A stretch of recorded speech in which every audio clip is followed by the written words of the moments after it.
दोस्तों, कितना आसान हो चुका है मुसलमानों के खिलाफ लोगों को भड़काने का, मुसलमानों को नीचा दिखाने का कितना आसान तरीका लोगों ने बना रखा है।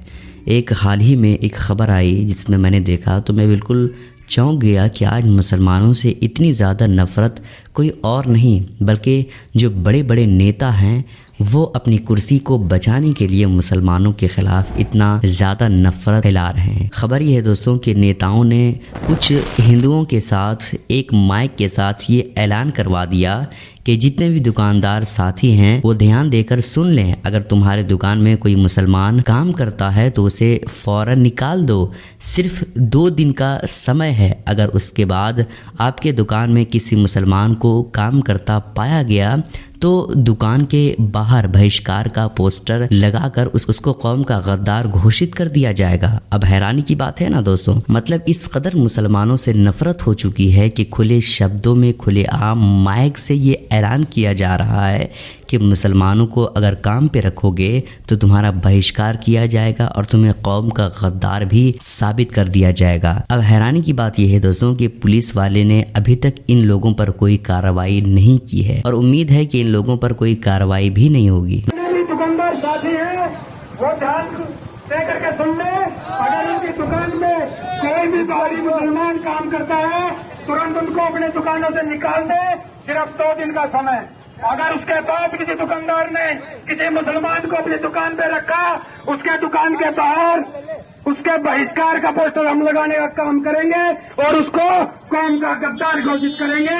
ये बात आप सोच लेना। जितने भी दुकानदार साथी हैं अपने दुकानों। दोस्तों, एक बहुत बड़ी खबर और बहुत खुशखबरी वाली खबर है। यूपी के 16,000 मदरसों के 17 लाख छात्रों के लिए ये बहुत बड़ी राहत की खबर है। उत्तर प्रदेश मदरसा एक्ट को लेकर सुप्रीम कोर्ट ने इलाहाबाद हाई कोर्ट के फैसले पर और कहा कि ऐसे फैसले मंजूरी नहीं दी जा सकती। सुप्रीम कोर्ट ने कहा कि हाई कोर्ट ने मदरसा एक्ट के प्रावधानों को समझने में भूल की है। हाई कोर्ट का ये मानना है कि ये एक्ट धर्मनिरपेक्षता के सिद्धांत के खिलाफ है और ये गलत है। रोके हुए वेतन दी जाएगी और बच्चे की पढ़ाई भी जारी रहेगी। सुप्रीम कोर्ट ने कहा हाई कोर्ट ने मदरसा एक्ट के प्रावधानों को समझने में भूल की है। हाई कोर्ट का ये मानना है कि ये एक्ट धर्मनिरपेक्षता के सिद्धांत के खिलाफ है और ये गलत है।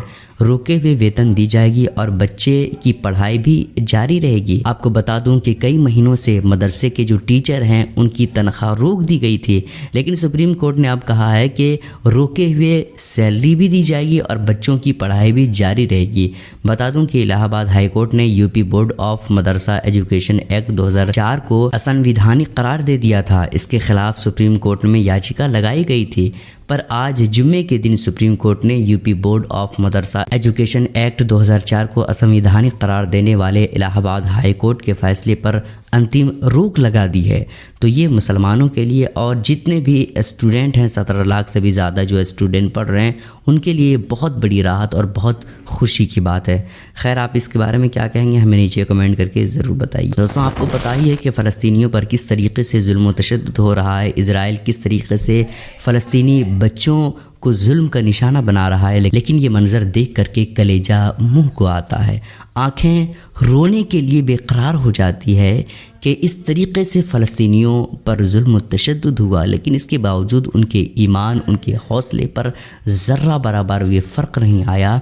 और इन लोगों को आप देख सकते हैं कि बिना किसी फ़र्श के, बिना किसी जगह के एक मस्जिद जो इजराइलियों ने गिरा दी थी, मस्जिद के खंडरों पर रमज़ान के आखिरी जुमे की नमाज अदा की गई। यकीन मानिए दोस्तों, जो अक़ीदत फ़लस्तीनियों के दिलों में है वो दुनिया के किसी मुसलमान के अंदर वो अक़ीदत, वो अल्लाह का खौफ मौजूद नहीं है। यही वजह है कि फ़लस्तीनी लोगों पर जुल्म व तशद्दुद हो रहा है, लेकिन उनके लिए दुआ तक नहीं निकलती है और ना ही उनके लिए आवाज़ बुलंद करते हैं। आप इसके बारे में क्या कहेंगे हमें नीचे कमेंट करके ज़रूर बताइए।